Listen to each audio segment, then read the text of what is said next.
जय जय रामा जानकी रामा जय जय रामा जानकी रामा जय जय रामा जानकी रामा जय जय रामा जानकी रामा रघुकुल भूषण राजा रामा रघुकुल भूषण राजा रामा रघुकुल भूषण राजा रामा रघुकुल भूषण राजा रामा जय जय रामा जानकी रामा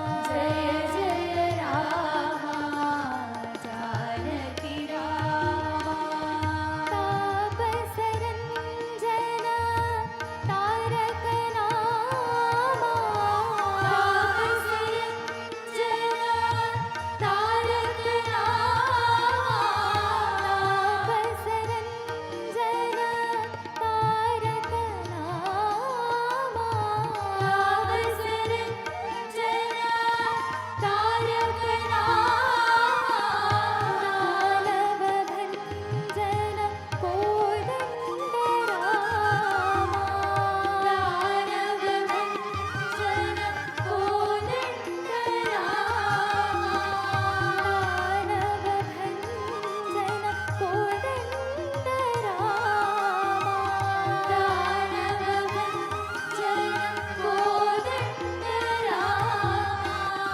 जय जय रामा जानकी रामा जय जय रामा जानकी रामा रघुकुल भूषण राजा रामा रघुकुल भूषण राजा रामा जय जय रामा जानकी रामा जय जय रामा जानकी रामा तापस रंजन तारक नामा तापस रंजन तारक नामा दानव भंजन कोदंड रामा दानव भंजन कोदंड रामा दानव भंजन कोदंड रामा दानव भंजन कोदंड रामा जय जय रामा जानकी रामा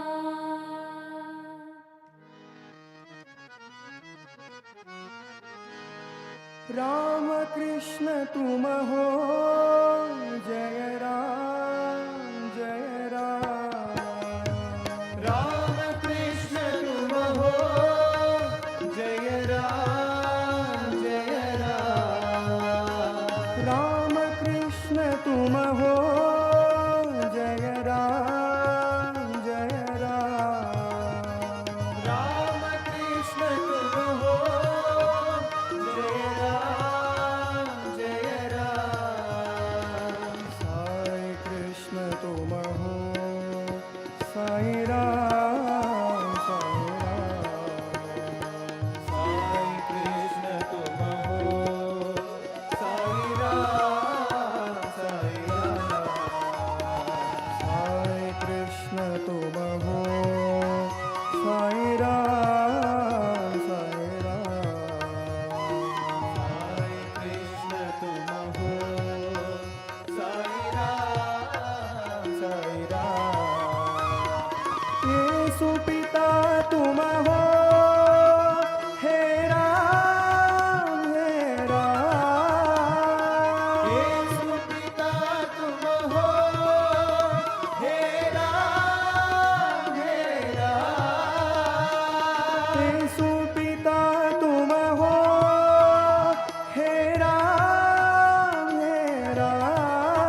अल्लाह ईश्वर हो, अल्लाह अकबर।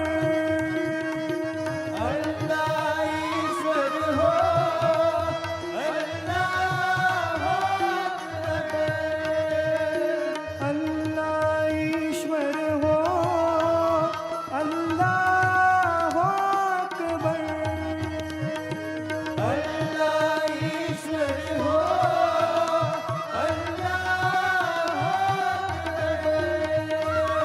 शिरडी साई तुम हो, साई राम साई राम। शिरडी साई तुम हो, साई राम साई राम। शिरडी साई तुम हो, साई राम साई राम। शिरडी साई तुम हो, साई राम साई राम। राम कृष्ण तुम हो, जय राम जय राम। राम कृष्ण तुम हो, जय राम जय राम। साई कृष्ण तुम हो, साई राम साई राम। साई कृष्ण तुम हो, साई राम साई राम। येसु पिता तुम हो, हे राम हे राम। येसु पिता तुम हो, हे राम हे राम। अल्लाह ईश्वर हो, अल्लाह अकबर। अल्लाह ईश्वर हो, अल्लाह Akbar.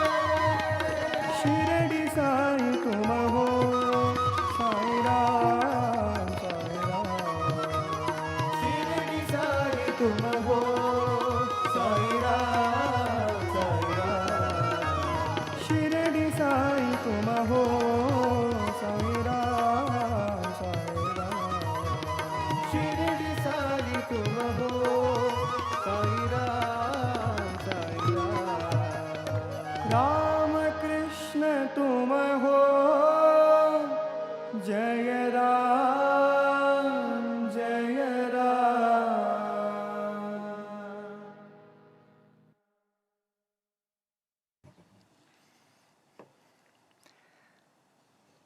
Amatsukami, kunitsukami, yayurozo no kamigami, kyo no tsuzoi o kuyome, mamori michibiki tamai, minasama konbanwa.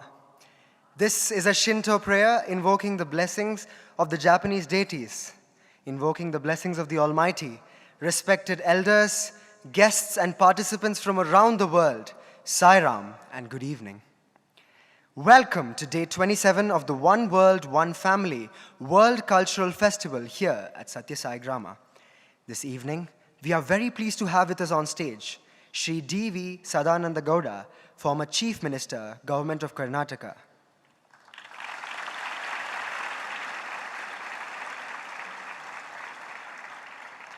A very hearty welcome to you, sir. In today's era of healthcare, women's health and holistic well-being form an integral part of medical practice. Obstetrics and gynecology as a discipline not only addresses maternal and reproductive health, but also emphasizes comprehensive care for women across all stages of life. Today, as part of the Know Your Mission segment, the Department of Obstetrics and Gynecology will be presented by Dr. Padma Shri R., Professor and Head of Department and Medical Superintendent at Sri Madhusudan Sai Institute of Medical Sciences and Research. She's an accomplished academician and clinician with over 26 years of experience. She has made significant contribution to women's health and medical education, with 29 publications to her credit, along with extensive training and academic initiatives.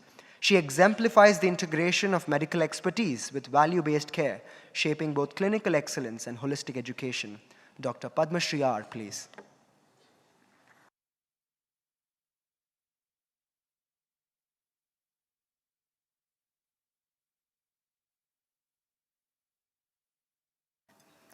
Offering my humble pranams at the divine lotus feet of our beloved Sadguru, dignitaries on the dais and off the dais. Sairam and a very good evening to one and all. I am representing the Department of Obstetrics and Gynecology. It was a historic moment when early in the morning at 2:44 a.m. on the 23rd of November 2021, the cry of a newborn baby was heard in the labor ward of Sri Sathya Sai Sadla Memorial Hospital on Bhagwan Sri Sathya Sai Baba's birthday. This was the delivery of our very first baby in our hospital. This was promptly followed up with the birth of another baby the same evening at 5:11 p.m. 2 babies were born on this auspicious day, Sai Krishna and Sai Shri, and this marked the dawn of obstetric services at SMSGHM, a blessing-filled start. Our department was started by 2 honorary senior consultants, Dr. Surya Prabha and Dr. Namita, and we have grown from then to reach this present size. The strength of our department is twofold. The first is that we are blessed to be instruments of the divine, and the second is we bring embodiments of love into this world. We offer a spectrum of services across all stages, all ages, from the womb as well as to the post-menopausal age. And this has been our journey in numbers. We have delivered nearly 7,000 babies and done nearly 6,500 major surgeries. But behind each number is a story of courage and hope, and I will take you now through some of them. Miracles of motherhood. This is a story of 26-year-old Mrs. Kumari. She hailed from Bihar, pregnant for the first time. At the 20th week, she had breathlessness and cough, visited a hospital, and there she was diagnosed to have a severe cardiac disease called as rheumatic heart disease. She was told that it was ideal for her to end her pregnancy or otherwise her life would be at risk. She came to us, and with faith and a multidisciplinary approach, we carried her till 9 months of pregnancy and delivered her on 23rd of July this year. At the time of discharge, we told her, come back after a few months and we'll do a mitral valve replacement for you for your cardiac condition. But then she came back within 40 days because she was slowly trickling and bleeding. And this led to anemia. Coupled with her cardiac condition, we had to put her into intensive care. And further investigation, we found that she had a rare arteriovenous malformation of the uterus. And this required a highly specialized interventional radiological procedure. What you saw just now was the abnormal vessels. And this procedure was done as an emergency at 10 p.m. on Saturday night. And that is the successful procedure, post which she stopped bleeding, she's out of the intensive care, her hemoglobin is improved, and she has been discharged.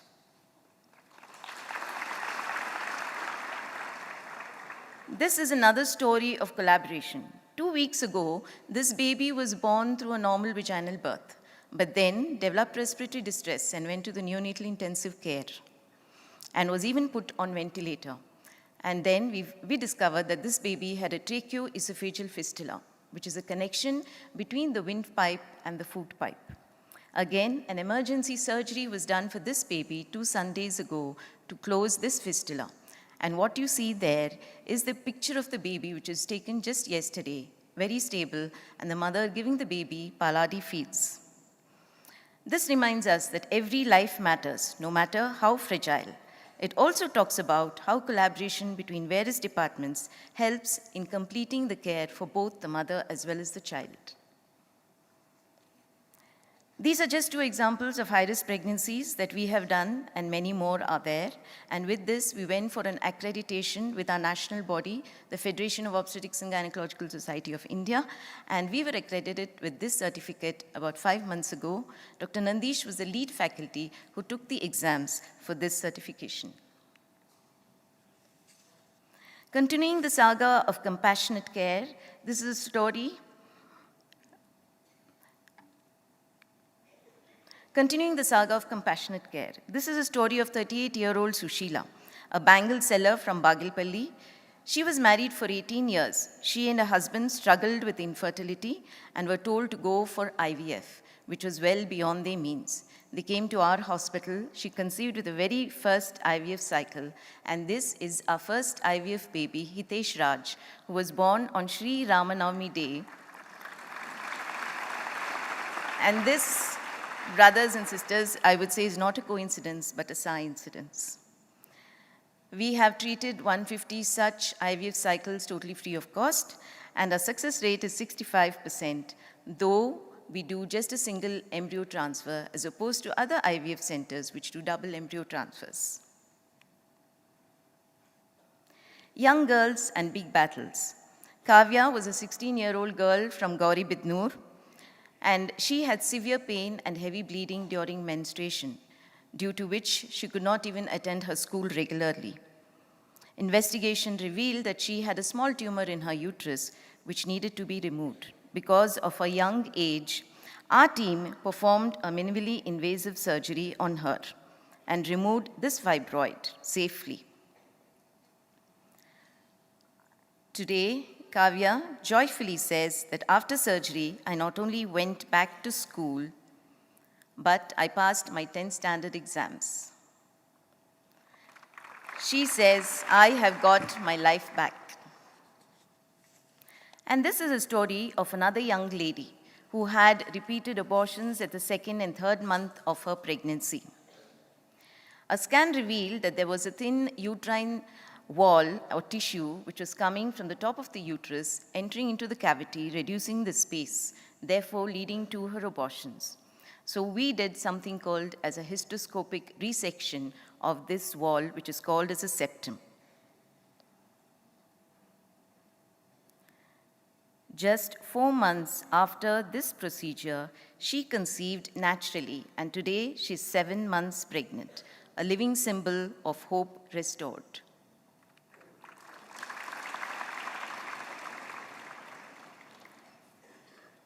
And this is the moving story of a 70-year-old grandmother from Lepakshi. For over 2.5 years, she lived with a large abdominal swelling due to which she could neither walk properly nor eat well. She was diagnosed with an ovarian tumor. She came here to our hospital where we did a complex surgery for her, and now she's able to walk, eat well, and live a comfortable life. But our mission goes beyond treating such cases of tumors and cancers. We aim to detect and prevent them at the pre-cancer stage. And we have become a national training center for colposcopy. And this enables us to detect precancerous lesions in the cervix, the vagina, and the vulva. And our commitment also reaches beyond the confines of this hospital. On 26 July 2023, the birthday of our Sadhguru, we launched a district-wide cervical cancer screening program for women in the taluks of Chikbalapur district. And so far, we have screened 4,000 such women. Prevention is not complete without protection, and we initiated the HPV vaccination program for school children, starting with our PBMT girls in December 2024. And this has extended now to cover girls in taluks of other district, of Chikbalapur district. And this is our small bit to eliminate cervical cancer as per the WHO goal by 2030.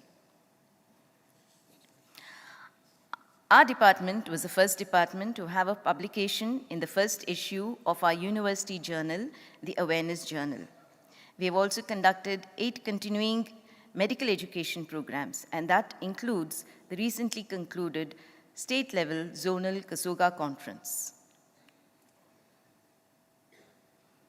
Our department faculty as well as postgraduates have been prolific in presenting papers and posters at various state and national conferences, winning 3 prizes, 2 first prizes at the state conference and 1 prize at the Asia Oceania conference in Chennai.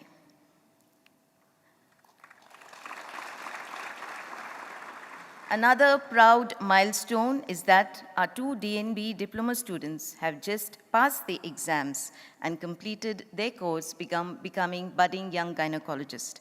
This makes them the first batch of postgraduate students from SMS IMSR to finish their course.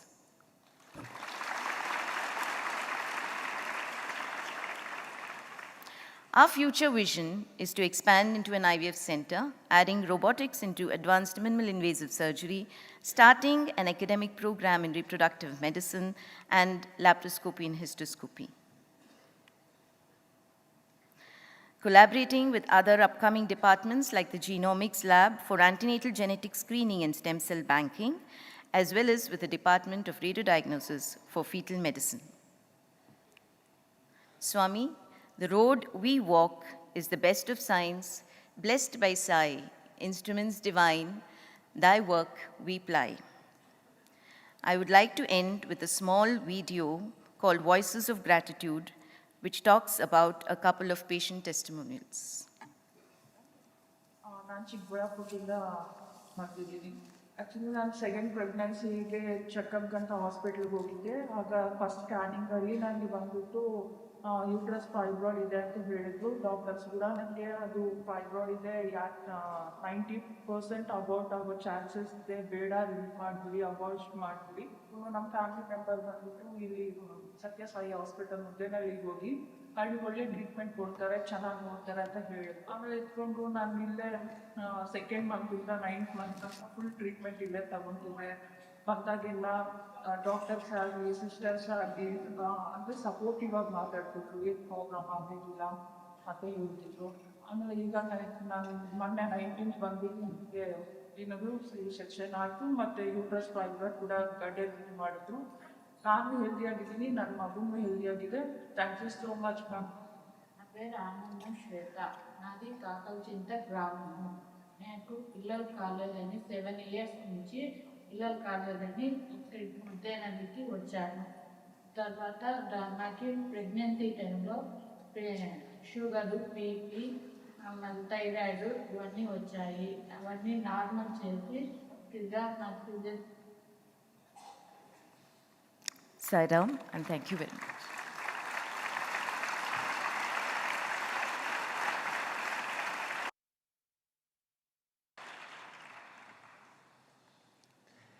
This evening, we are very pleased to have with us on stage Dr. C.N. Ashwath, the former Deputy Chief Minister, Government of Karnataka.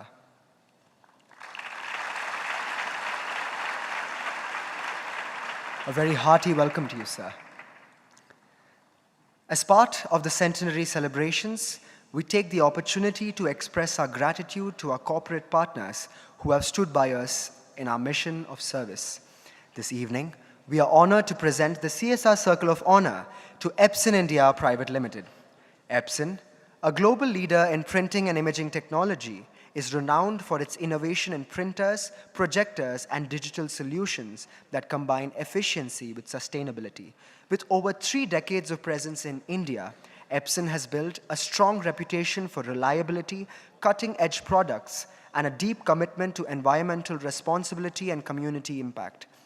For the past 4 years, Epson India has partnered with the Each One Educate One Foundation, championing girls' education and women empowerment. Their sustained support has transformed lives, nurturing confident young leaders and paving the way for a more equitable and empowered future. We request Mr. Venkatesh Raju and Mr. Rajendra Kumar Singh, representing Epson India this evening, to come on stage and receive the honor from Sadhguru.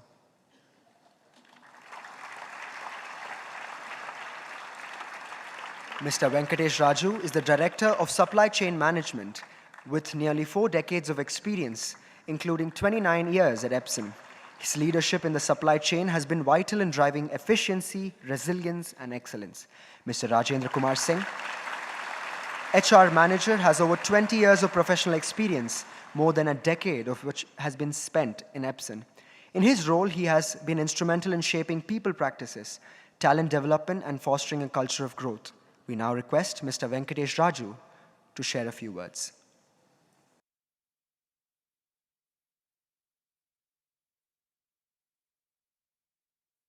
Om Sri Sai Ram. Good evening to Sadhguru Madhusudan Sai and all the dignitaries in the dais, and also everyone gathered here and also connected through online. About Epson, just a quick small highlight. Epson is part of the Seco Corporation, the inventor of quartz clock.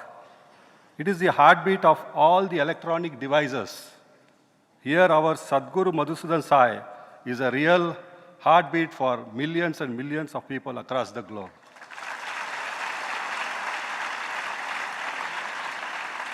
With his great initiatives and various programs to support the society and welfare, like food, education, and healthcare. Epson is privileged and honored to be part of these initiatives and action. It gives great joy to share and serve the society, not only through company CSR programs, even as an individual. Thank you.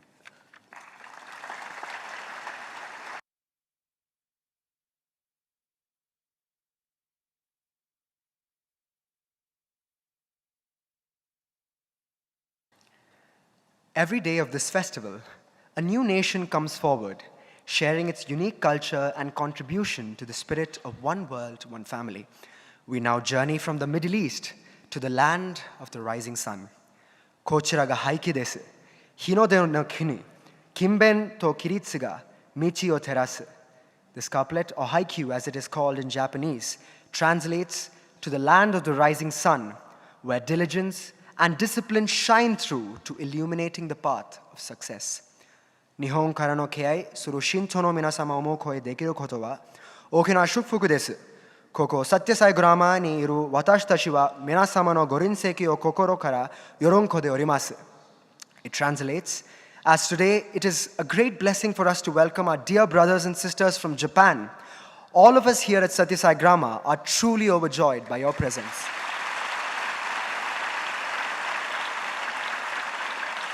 Japan, an island nation in East Asia, is a land where ancient tradition and modern innovation exist side by side. From the serene beauty of Mount Fuji and cherry blossoms to the bustling cityscapes of Tokyo and Osaka, Japan is admired for its harmony with nature, technological advancement, and cultural depth. Home to Shinto and Buddhist traditions, it embodies values of purity, respect, and discipline.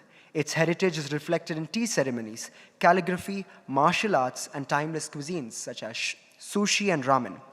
While its futuristic spirit shines through bullet trains, robotics, and global pop culture such as anime and manga, rising from the ashes of its past with remarkable resilience, Japan today stands as a leader in the global economy, excelling in agri-tech, technology, and automobile engineering with top brands Honda and Toyota, among others. This evening, the One World, One Family Humanitarian Award is being presented to Mr. Taisei Kurino from Japan. This honor is in recognition of his outstanding contribution in the field of women and child welfare. Mr. Kurino is the founder and executive director of Choiceful Association in Japan, an organization dedicated to supporting families facing poverty. Inspired by his own humble upbringing and his volunteer experiences in Ethiopia, he has committed his life to ensuring that children grow up with dignity, equal opportunities, and hope for the future. After graduating from university, he worked as an elementary school teacher before joining Japan Overseas Corporation Volunteers. While serving in Ethiopia, he was deeply moved when he encountered rental children with disabilities forced to beg on the streets. This experience, combined with his own struggles as the child of a single mother, shaped his determination to correct the disparities that rob children of opportunities. Through Choiceful, Mr. Kurino leads initiatives such as food deliveries, childcare support, and community partnerships. His team of volunteers visit households of single mothers twice a month, delivering food, serving free meals, running food pantries, and providing online consultations. Since its founding in 2021, the organization has completed over 5,600 food deliveries and served more than 1,800 warm meals to families in need. We now call upon Mr. Taisei Kurino to please come on stage and receive the award from Sadhguru.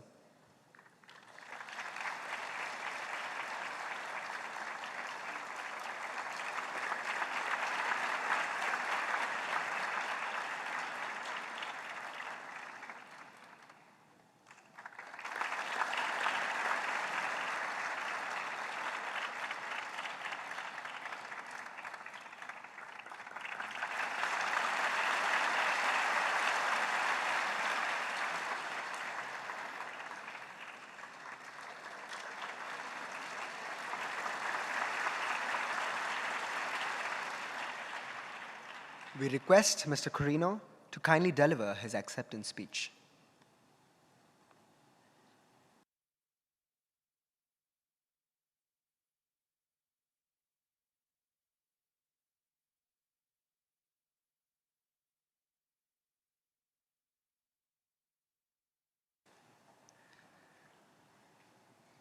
Thank you for this wonderful award.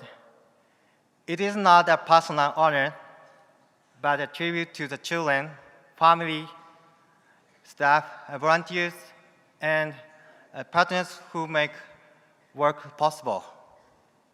Being recognized shows that the struggle to erase the choice gap resonates beyond our neighborhood and fills us with gratitude and responsibility. My drive to serve comes from my personal experience.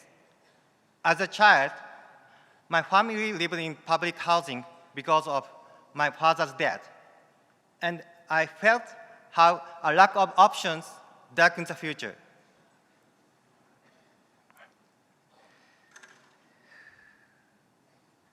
My grandparents, who traveled each week to see us, kept me from going astray, and that taught me that a caring adult can change a child's life. That insight is at the heart of Choiceful. At Choiceful, we aim to eliminate the choice gap that keeps disadvantaged children from accessing support programs. Our food delivery plus food pantry initiatives has delivered food to more than 5,000 households, using food to connect isolated families and with the help they need. We also share information about scholarships and opportunities, like one that enables a young man to enter his chosen university. We have had to balance targeted assistance with programs that serve everyone. So we developed a tiered support model to ensure no one is excluded.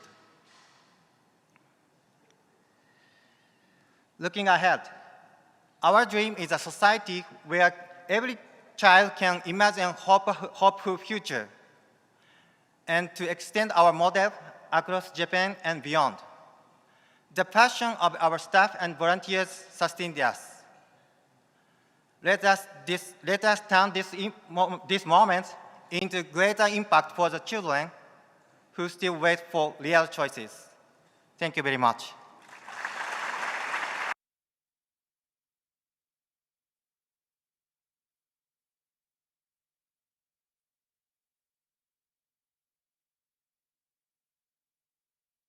Today, we will have two representatives from Japan who will address us all.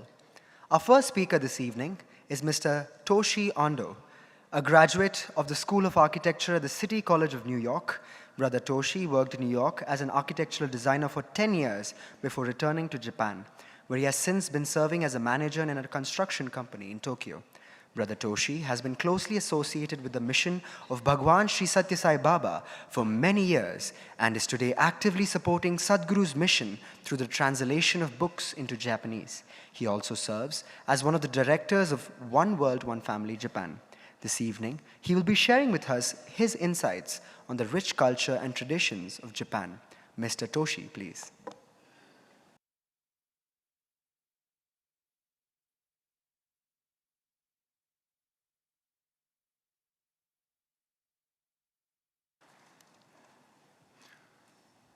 Beloved Sadhguru, respected elders, distinguished guests, dear students, everyone joining at the One World, One Family World Cultural Festival. Konnichiwa. It is my joy to share about my country, Japan.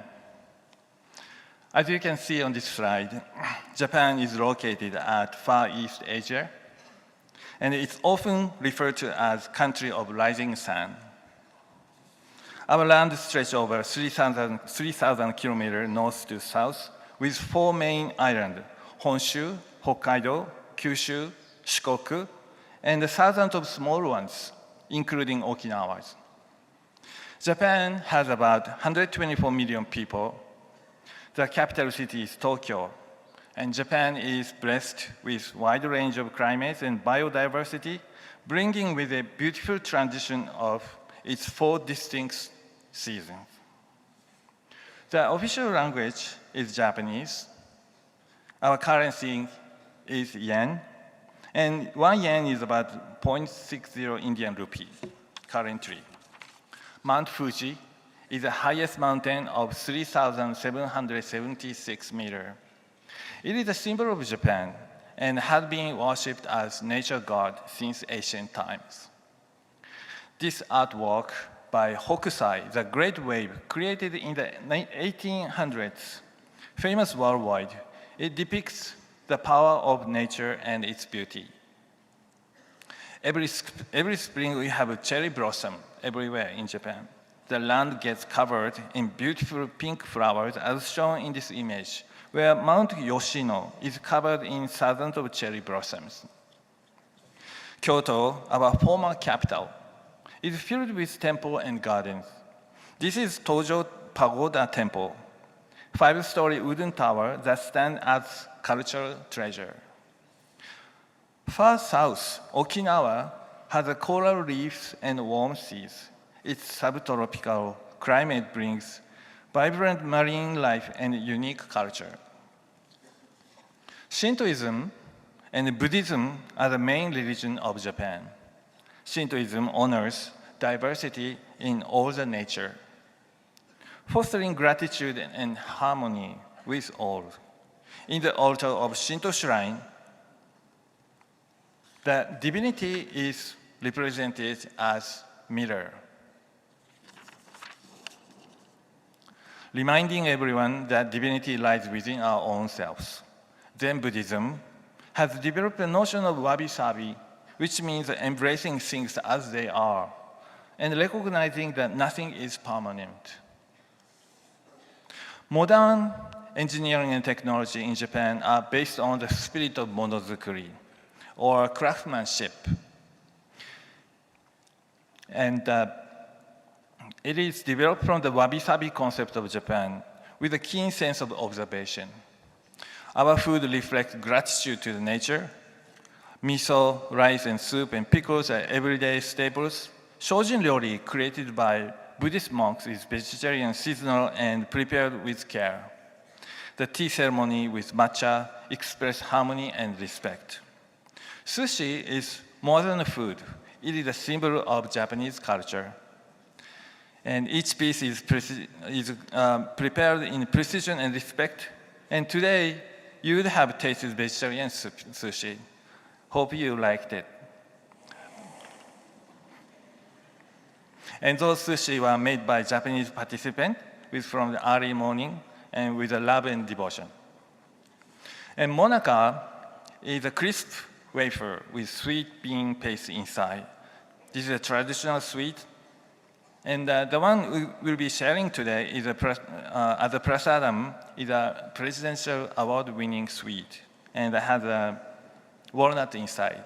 And hope you have you can experience a little flavor of Japan. Traditional clothing reflects the season and occasion. Kimono are elegant garments for the formal events. Yukata are light and casual, worn in summer festival. Hakama with haori jackets are usually used for ceremonies. Our performing arts tonight we are sharing with you is some of the things includes Noa, No, Kabuki, and the music range from ancient Gagaku court music to taiko Japanese drum and shamisen and sho. You'll be listening some of those traditional musical art performances tonight. Hayao Miyazaki, co-founder of Studio Ghibli, created a film that shares Japanese story and the magic of nature with the world. Shohei Ohtani is one of a kind two-way players who defies baseball conventions. He won MVP award in the US Ball League anonymously twice in 2021 and 2023, also made a significant contribution to Japanese victory in the World Baseball Classic. Japan has one of the world's highest life expectancies, about 84.5 years. Literacy is nearly universal, with 98% completing secondary school. Around 9% of newborns are underweight, concern for our young generations. Our social care includes long-term care insurance to support the elderly. Our population is aging, with nearly 30% over 65 years old. Birth rate are at record lows, shrinking the workforce. Students face pressure from rigid education system, raising concern about mental health. Social care services are also under strain. In response, Japan provides strong support, government programs for children and elderly, community kitchens and food banks, NGOs offering companionship and inclusion of the seniors. Rooted in a spiritual legacy of harmony and coexistence, Japan's culture has long created excellence over various fields by overcoming all the challenges, by honoring its tradition of harmony in diversity, while embracing new solutions. We continue to build a society that is not only prosperous, but also compassionate and resilient for generations to come, thus contributing to the betterment of the world as one world, one family. ありがとうございます。Thank you very much.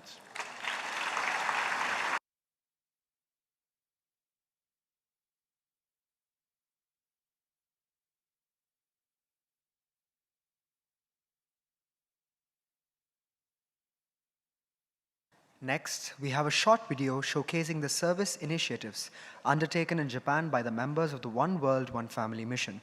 May we have the video, please?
Our next speaker is Ms. Mihoko Kashiwakura, Head of East Asia Relations at the Gates Foundation. She's a graduate of Keio University, Cambridge University, and the World Economic Forum's Global Leadership Fellowship. She has co-founded initiatives that deliver food, support single mothers, and reduce food waste. She's a member of the One World, One Family Japan chapter. This evening, she will share with us her transformative journey. Ms. Mihoko, please.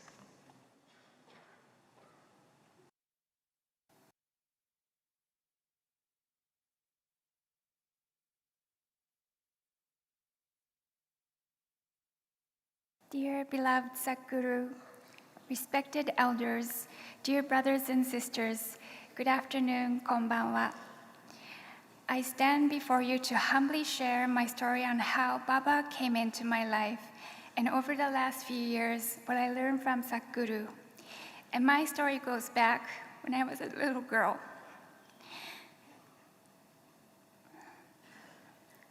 When I was 6 years old, my family traveled to Mexico. On the streets of New Mexico, a barefoot little girl approached me, holding up her hand, begging for money. I was in shock. I was with my parents and my younger sister, and the little girl looked like my dear sister.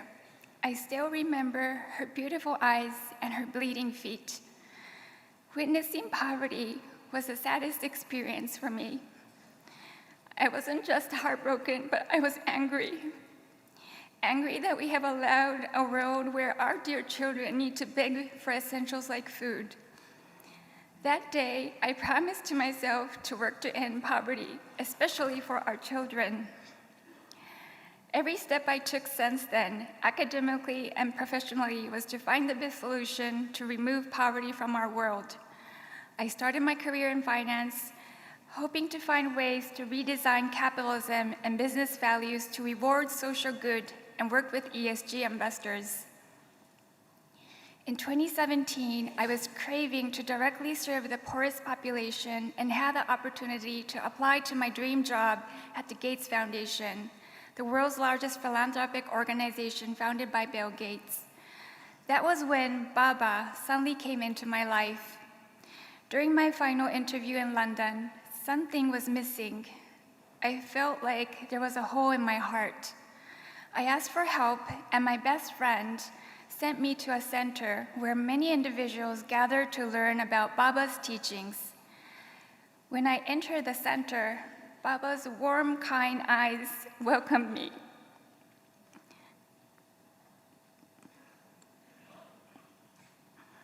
It was my first encounter with Baba, and I instantly knew he would give me my dream job, and he did. Today, I wake up every day fulfilling my childhood promise. I work with political leaders and business leaders to encourage them to serve the poorest population, focusing on preventing the leading causes of death among children under 5. The policy decisions and product innovations we influence affects millions of children living in low-income countries. Every time I meet politicians and corporate CEOs who deeply connects and cares about our issues, it tears me up, and I see a sparkle of Sadhguru in their eyes. Ever since Baba gave me my dream job, my spiritual journey deepened. From a young age, I was unsatisfied that most religious leaders only preached about helping without taking any action. So when I learned about the selfless services of our dearest Baba and dearest Sadhguru, I immediately fell in love. Their selfless services inspired me and humbled me that if our God is working, I should do much, much more than just working at the Gates Foundation.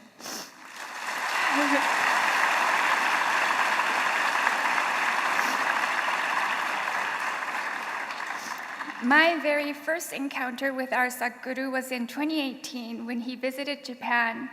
I was nervous and curious to see the young gentleman who spoke Baba's words. But when he walked into the satsang hall, my eyes were full of tears. My heart burst out saying, Jesus. My heart knew that he was the unconditional love I have craved for a long time. During the program, I held out a paper asking Sadhguru the location of where I should start serving the poor. As he walked by, he instantly responded saying, church. My journey of community service started that year in 2018 at a beautiful church named Family of Jesus Christ. We serve single mother families, as in Japan, half of single mothers live under the poverty line. During COVID in 2020, I met Taisei, our humanitarian awardee, and we worked to co-fund Choiceful. Under Taisei's great leadership, Choiceful has served over 5,600 single mother families. And in 2024, when donations decreased significantly, we launched a table of Sai, meaning the table of Sai's love. It became Japan's first nonprofit organization that redistribute untouched food waste from restaurants and companies to serve warm meals for those in need. Throughout the years, whenever I prayed to Sadhguru, he instantly responded. All my prayers for our Seva projects, from finding a church, good volunteers, and companies who donate food, Sadhguru would always bring amazing, amazing miracles. I learned that when we serve, he would always send us what you need. Over the years, the people we served eventually became my family. Like any family, the time we spent together comes with a mix of emotions and a deep learning about love. Just to share two examples, one story where I deeply wished I mastered love, and another story where I ended up hurting more than helping. I spent time with a young girl who graduated from an orphanage when she grew up after losing her parents when she was very young. It was her dream to visit Germany's Christmas market, and so when we finally visited Germany, I told her I will buy her anything from the Christmas market. She didn't allow me to, and instead bought something by herself. Later that night, I peeked inside her shopping bag to find out that she had bought herself a teddy bear. I silently cried that night, wishing her parents were alive, wishing that she learns to fully trust me and learn how love requires many years of patience. One of the happiest days in my life was when somebody I call my grandfather moved into his first apartment. I knew him since 2017, when he was living on the streets near my apartment, and I regularly delivered him meals. It always broke my heart to see him in the severely cold weather or hot boiling streets. He was a hardworking construction worker who spent all his life with intense labor until his knees were injured. It took us 5 years to convince him to receive government support, and so I was so happy the day he started living under a roof. 3 years passed, and now that he is no longer homeless, my visits gradually decreased. Out of loneliness, he would drink alcohol and make angry phone calls to me. From him, I learned that it is a lifelong commitment to showcase your love, especially if you are the only one they can rely on. Today, I have a big family that keeps me busy, and in every encounter, I find my limitations and shortcomings and learn something profound about love. When we make someone happy, I see a sparkle of Sadhguru in their eyes. This is the most fulfilling way to meet our Sadhguru. Seeing and loving all of us as our family deepens how we can love. Working with the government and business leaders, I am convinced that one world, one family is the only vision that can save humanity today.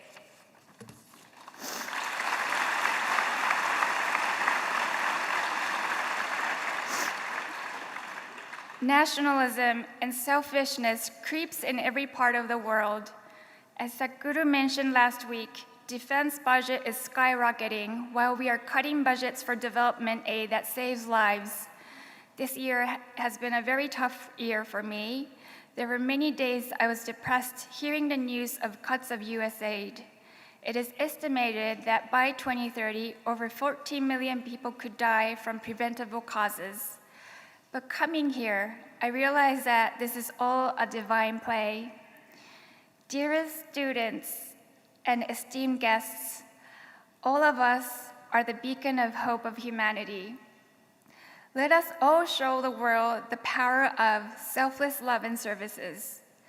Let us all show actions of one world, one family.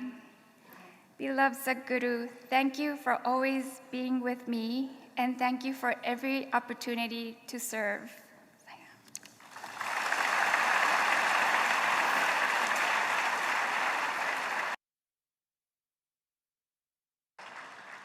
Thank you, Ms. Mihoko, for your very moving words. It truly touched all our hearts. We now invite Sri D.V. Sadananda Gowda ji to address us all. Sri D.V. Sadananda Gowda has served as the former Chief Minister of Karnataka and Senior National Leader. A 5-time Member of Parliament, he has held key portfolios in the Union Government, including Railways, Law and Justice, Statistics and Chemicals and Fertilizers, with decades of dedicated public service.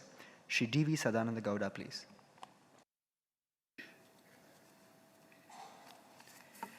ಪರಮಪೂಜ್ಯ ಸದ್ಗುರು ಮಧುಸೂದನ್ ಸಾಯರವರ ಪಾದಕಮಲಗಳಿಗೆ ನನ್ನ ಭಕ್ತಿಪೂರ್ವಕ ನಮನಗಳನ್ನು ಸಲ್ಲಿಸಿ, ವೇದಿಕೆ ಮೇಲೆ ಉಪಸ್ಥಿತರಿರುವಂಥ ಸನ್ಮಾನ್ಯ doctor Ashwath ನಾರಾಯಣರೇ, doctor ರೆಡ್ಡಿಯವರೇ ಸೇರಿದಂತೆ ಎಲ್ಲ ನನ್ನ ಪ್ರೀತಿಯ ಸಹೋದರ ಸಹೋದರಿಯರೇ, I know very well, few of you can't understand Kannada.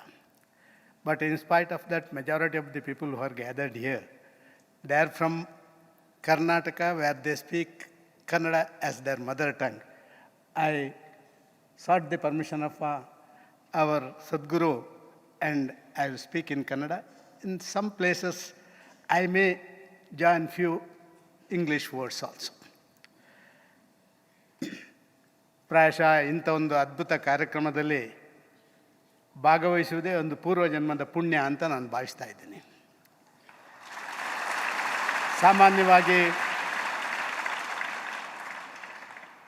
ಒಂದು ವಿಶೇಷವಾದಂಥ ವಾತಾವರಣ, ಅದು ಜಗತ್ತಿನಲ್ಲಿ ಆ ಜಗತ್ತಿನ ಅಂತರಾಳವನ್ನು ಮುಟ್ಟಬಲ್ಲಂಥ ಒಂದು ವ್ಯವಸ್ಥೆ, ಇದರ ಮಧ್ಯದಲ್ಲಿ ನಾವೆಲ್ಲ ಇವತ್ತು ಬದುಕ್ತಾ ಇದ್ದೀವಿ.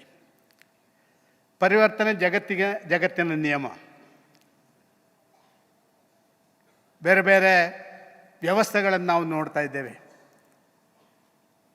ಪ್ರತಿಯೊಂದು ಕೂಡ ಜಗತ್ತಿನ ಬದಲಾವಣೆಗಳು ಒಂದು ರೀತಿ innovations, researches, it is quite common nowadays in the fast growing world. ಇದರ ಮಧ್ಯದಲ್ಲಿ ಈ ಪರಿವರ್ತನೆ ಇದನ್ನು ಪರಿಪೂರ್ಣತೆ ಕಡೆ ತಗೊಂಡೋಗುವಂಥ ಒಂದು ದೊಡ್ಡ ಕೆಲಸ ಆಗಬೇಕು. When we reach out to a logical end, then only the reforms, the innovations, everything will have its own value. ಪ್ರಾಯಶಃ ಮಧುಸೂದನ್ ಸಾಯಿ ಅವರ ಈ one world one family, this is the only solution in this world where we can reach out to the logical end and we can see that something is. ಪ್ರಾಯಶಃ ಇದು ಆಗಬೇಕಾದ್ರೆ ತುಂಬ ಸವಾಲುಗಳನ್ನು ನಾವು ಎದುರಿಸಬೇಕಾಗುತ್ತೆ. Challenges, we have to face so many challenges to reach out to this goal. It is not so easy. ತುಂಬ ಸವಾಲುಗಳು, ತುಂಬ ಕಷ್ಟಗಳು ನಮ್ಮ ಎದುರಿಗೆ ಬರ್ತವೆ. ನಾವು ಸವಾಲುಗಳನ್ನು ಮತ್ತು ಕಷ್ಟಗಳನ್ನು ನಾವು ಸ್ವಂತಿಕೆಯಿಂದ ಅದನ್ನು ಎದುರಿಸುವಂಥ ಕೆಲಸ ಕಾರ್ಯಗಳನ್ನು ಮಾಡಿ ಅದನ್ನು ಮೆಟ್ಟಿ ಮುಂದೆ ಹೋಗಬೇಕಾದಂಥ ಕೆಲಸ ಕಾರ್ಯಗಳಾಗಬೇಕಾಗಿದೆ. ನಿತ್ಯ ಸತ್ಯ ಅಂತ ಹೇಳುವಂಥ ಒಂದು ಶಬ್ದ, ಅದರ ಅರ್ಥವನ್ನು ಯಾರೂ ಕಂಡುಹಿಡ್ದಿಲ್ಲ. ಪ್ರಾಯಶಃ ನಮ್ಮ ಸದ್ಗುರುಗಳು ಮಾತ್ರ ಕಂಡುಹಿಡಿದಿದ್ದಾರೆ. ಅದಕ್ಕಾಗಿಯೇ ಈ ಒನ್ ವರ್ಲ್ಡ್ ಒನ್ ಫ್ಯಾಮಿಲಿ ಆಗಿದೆ. ಆ ನಿತ್ಯ ಸತ್ಯದ ಕಡೆ ಹೋಗುವಂಥ ಒಂದು ಪ್ರಯತ್ನ ಅತ್ಯಂತ ಯಶಸ್ವಿಯಾದಾಗ ಮಾತ್ರ ಈ ರೀತಿಯ ಇಡೀ ಜಗತ್ತೇ ಒಂದು ಕುಟುಂಬ, ಇಡೀ ಜಗತ್ತಿನ ಕುಟುಂಬದಲ್ಲಿ ನಾನೊಬ್ಬ ಅಂತ ಹೇಳುವಂಥ ಭಾವನೆಗಳು ಬಂದಾಗ ಇವತ್ತು ನಡೆಯುವಂಥ ನೂರಾರು ವಿದ್ಯಮಾನಗಳಿಗೆ ನಾವು ಇತಿಶ್ರೀ ಹಾಕಲಿಕ್ಕೆ ಸಾಧ್ಯ ಅಂತ ನಾನು ಭಾವಿಸ್ತಾ ಇದ್ದೀನಿ. ತುಂಬ ಪ್ರಯೋಗಗಳನ್ನು ಮಾಡಬೇಕಾಗುತ್ತೆ. ಇದಕ್ಕೆ ಸಣ್ಣ ಸಣ್ಣ ಪ್ರಯೋಗಗಳಿಂದ ಸಾಧ್ಯ ಇಲ್ಲ. ಯಾವುದೋ ಕೆಲವು ಭಾಷಣಗಳಿಂದ, ಯಾವುದೋ ಕೆಲವು ಘೋಷಣೆಗಳಿಂದ ಇದನ್ನು ಮಾಡಲಿಕ್ಕೆ ಸಾಧ್ಯ ಇಲ್ಲ. ಅಕ್ಷರಶಃ ಆ ಪ್ರಾಕ್ಟಿಕಲ್ ಆಗಿ ಇದನ್ನು ಅನುಷ್ಠಾನ ಮಾಡುವಂಥದ್ದು. ಪ್ರಾಯಶಃ ಇವತ್ತು ಜಪಾನಿನ ನಮ್ಮ ಸಹೋದರಿಯರು ಇಲ್ಲಿ ಬಂದು ನಾವು ಆ ಗುರುಗಳ ಆಶೀರ್ವಾದದಿಂದ ಭಾವನಾತ್ಮಕವಾಗಿ ಈ ಜಗತ್ತಿನಲ್ಲಿ ಒಂದು ಕುಟುಂಬದವರಾಗಿ ಬಂದಿದ್ದೇವೆ ಅಂತ ಹೇಳೋದಕ್ಕಿಂತ ದೊಡ್ಡ ಉದಾಹರಣೆ ನಾನು ಯಾರಿಗೂ ಕೊಡಬೇಕಾದಂಥ ಅವಶ್ಯಕತೆ ಇಲ್ಲ ಅಂತ ನಾನು ಭಾವಿಸ್ತಾ ಇದ್ದೇನೆ. ಇಡೀ ಜಗತ್ತಿನ ಎಲ್ಲ ರಾಷ್ಟ್ರದವರು ಇದೇ ರೀತಿಯಾಗಿ ಇದೇ ನನ್ನ ಮನೆ, ಇದೇ ನನ್ನ ಕುಟುಂಬ ಅಂತ ಹೇಳುವಂಥ ಭಾವನೆಗೆ ಹೋಗುವಂಥ ದಾರಿಯನ್ನು ತೋರಿಸುವಂಥ ಪ್ರಯತ್ನ ಇದು ಯಶಸ್ವಿ ಆಗಬೇಕಾಗಿದೆ. ಸಮಾಜ ಸಮಾಜ ಸಮಾಜ ಅಂತ ನಾವು ಹೇಳ್ತೀವಿ. ಸಮಾಜ ಅಂದರೆ ಏನು? ಯಾವುದೋ ನೀವು ಆರ್ಥಿಕ ಸಂಪನ್ಮೂಲ ಕ್ರೋಢೀಕರಣ ಮಾಡುವುದೇ ಸಮಾಜದಲ್ಲಿ ನಮ್ಮ ಕರ್ತವ್ಯನ? ಯಾವುದೋ ಸ್ಥಾನಮಾನಗಳನ್ನು ಗಿಟ್ಟಿಸಿಕೊಳ್ಳುವುದೇ ನಮ್ಮ ಒಂದು ಸವಾಲ ಅಲ್ಲ. ಸಮಾಜ ಅಂತ ಹೇಳಿದರೆ ಅದರ 4 ಆಧಾರ ಸ್ತಂಭಗಳು, 4 ಪಿಲ್ಲರ್ಗಳು: ಪ್ರೀತಿ, ವಿಶ್ವಾಸ, ಸಂಸ್ಕೃತಿ, ಸಂಸ್ಕಾರ. ಇದು ಒಂದು ಸಮಾಜದ ಆಧಾರ ಸ್ತಂಭಗಳು. ಆ ಪ್ರೀತಿ ಅಂತ ಹೇಳುವಂಥ ಶಬ್ದ ಅದೊಂದು ಅದ್ಭುತವಾದಂಥ ಶಬ್ದ. ಅದನ್ನು ಯಾವುದೇ ಖರೀದಿ ಮಾಡಲಿಕ್ಕೆ ಸಾಧ್ಯ ಇಲ್ಲ, ಯಾರೂ ಅದನ್ನು ಒಂದು ತಯಾರು ಮಾಡಲಿಕ್ಕೆ ಸಾಧ್ಯ ಇಲ್ಲ, ಯಾವುದೋ ಒಂದು ರಿಸರ್ಚಿಂದ ಅದನ್ನು ಕಂಡುಹುಡುಕಲಿಕ್ಕೆ ಸಾಧ್ಯ ಇಲ್ಲ. ಅದೆಲ್ಲ ಭಾವನಾತ್ಮಕ ಸಂಬಂಧಗಳು. ಆ ಪ್ರೀತಿಯಲ್ಲಿ ಕೊರತೆ ಆದರೆ ಎಲ್ಲದರಲ್ಲಿ ಕೊರತೆ ಆಗುತ್ತೆ. ನೀವು ನೋಡಿ, ನಿಮ್ಮ ಮನೆಯಲ್ಲಿ ತಂದೆ ತಾಯಿಗಳು, ಅಪ್ಪ ಮಕ್ಕಳು, ಗಂಡ ಹೆಂಡತಿ, ಯಾರಲ್ಲಿ ಒಬ್ಬರಲ್ಲಿ ಒಂದು ಪ್ರೀತಿಯಲ್ಲಿ ಕೊರತೆ ಆದರೂ ಕೂಡ ಆ ಇಡೀ ಕುಟುಂಬವೇ ನಶಿಸಿ ಹೋಗ್ತಾ ಇರುವಂಥದ್ದು ನಾವು ನೋಡ್ತಾ ಇದ್ದೇವೆ. ಸಾಮಾಜಿಕ ಬದುಕಿನಲ್ಲಿ ಆ ಪ್ರೀತಿ ಅಂತ ಹೇಳುವಂಥ ಶಬ್ದ ಎಲ್ಲವನ್ನು ಕೂಡಿಸಬಲ್ಲದು. ಆ ಪ್ರೀತಿ ಆ ಎಲ್ಲದಕ್ಕೂ ಅದಕ್ಕೆ ಬೇಕಾಗಿ ಆ ಪ್ರೀತಿಯ ಜೊತೆ ನಮ್ಮ ನಂಬಿಕೆ, ವಿಶ್ವಾಸಗಳು. ನಾನು ಇಲ್ಲಿ ಬಂದಾಗ ನನಗೆ ನಮ್ಮ ರೆಡ್ಡಿಯವರು ಇಲ್ಲಿ ಒಂದು ವಿವರಣೆಗಳನ್ನು ಕೊಡ್ತಾಯಿದ್ರು. ನಾನು ಇದು ನಿಜವ ಹೌದು ಅಲ್ವೋ ಅಂತ ಇನ್ನೂ ಕೂಡ ನಾನು ಆ ಒಂದು ಸಣ್ಣ ಸಂಶಯದಲ್ಲೇ ಇದ್ದೇನೆ. ಇದು ನಿಜವೋ ಹೌದು ಅಲ್ವೋ? ಇಷ್ಟು ದೊಡ್ಡ ಒಂದು ಕ್ಯಾಂಪಸ್ಸು ಆಡು ಮುಟ್ಟದ ಸೊಪ್ಪಿಲ್ಲ ಅಂತ ಹೇಳಿದ ರೀತಿಯಲ್ಲಿ ಪ್ರಾಯಶಃ ಈ ಇನ್ಸ್ಟಿಟ್ಯೂಷನ್ ಮುಟ್ಟದ ಜಾಗ ಇಲ್ಲ ಅಂತ ನಾನು ಖಡಾಖಂಡಿತವಾಗಿ ಹೇಳಬಲ್ಲೆ. ಅಂಥ ಅದ್ಭುತವಾದಂಥ ಒಂದು ಜಗತ್ತೇ ಸೃಷ್ಟಿಯಾಗಿದೆ. ಈ ಕ್ಯಾಂಪಸ್ನಲ್ಲಿ ಸಿಕ್ಕುವಂಥ ಒಂದೇ ವಸ್ತು ಅಂತ ಹೇಳಿದರೆ ಪ್ರೀತಿ. ಆ ಪ್ರೀತಿ ಎಲ್ಲರನ್ನು ಒಗ್ಗೂಡಿಸುವಂಥ ಕೆಲಸ ಕಾರ್ಯಗಳನ್ನು ಮಾಡ್ತದೆ. ಈ ಪ್ರೀತಿಯಿಂದಲೇ ಪರಿವರ್ತನೆ, ಆ ಪರಿವರ್ತನೆ, ಜಗತ್ತಿನ ಪರಿವರ್ತನೆಗೆ ವೇಗ ಕೊಡಲಿಕ್ಕೆ ಸಾಧ್ಯ ಅಂತ ನಾನು ಭಾವಿಸ್ತಾ ಇದ್ದೇನೆ. ಇವತ್ತು ನಾವು ಭಾರಿ ಭಾಷಣಗಳನ್ನು ಮಾಡ್ತೇವೆ. ಧರ್ಮ, ಇವತ್ತು ಒಂದು ರೀತಿಯಲ್ಲಿ ಬದುಕು ಅಂತ ಹೇಳುವಂಥ ಶಬ್ದಗಳಿಗೆ ಭಾರಿ ಶಬ್ದಗಳನ್ನು ಹೇಳ್ತೀವಿ. ಧರ್ಮ ಅಂದರೆ ಏನು? ಯಾವ ಜಾಗದಲ್ಲಿ ಪ್ರೀತಿ, ವಿಶ್ವಾಸ, ಸಂಸ್ಕೃತಿ, ಸಂಸ್ಕಾರಗಳು ಎಲ್ಲವೂ ನಮಗೆ ಲಭ್ಯ ಆಗುತ್ತಾ ಅದೇ ಧರ್ಮದ ಜಾಗ. ಆ ಧರ್ಮದ ಜಾಗವೇ ಪ್ರಾಯಶಃ ಈ ಪುಣ್ಯ ಭೂಮಿ ಅಂತ ನಾನು ಭಾವಿಸ್ತಾ ಇದ್ದೇನೆ. ಇಲ್ಲಿ ಎಲ್ರಿಗೂ ಎಲ್ಲವನ್ನು ಸಿಕ್ಕುವಂಥದ್ದು ನಾವು ಕಾಣ್ತಾ ಇದ್ದೇವೆ. ಇವತ್ತು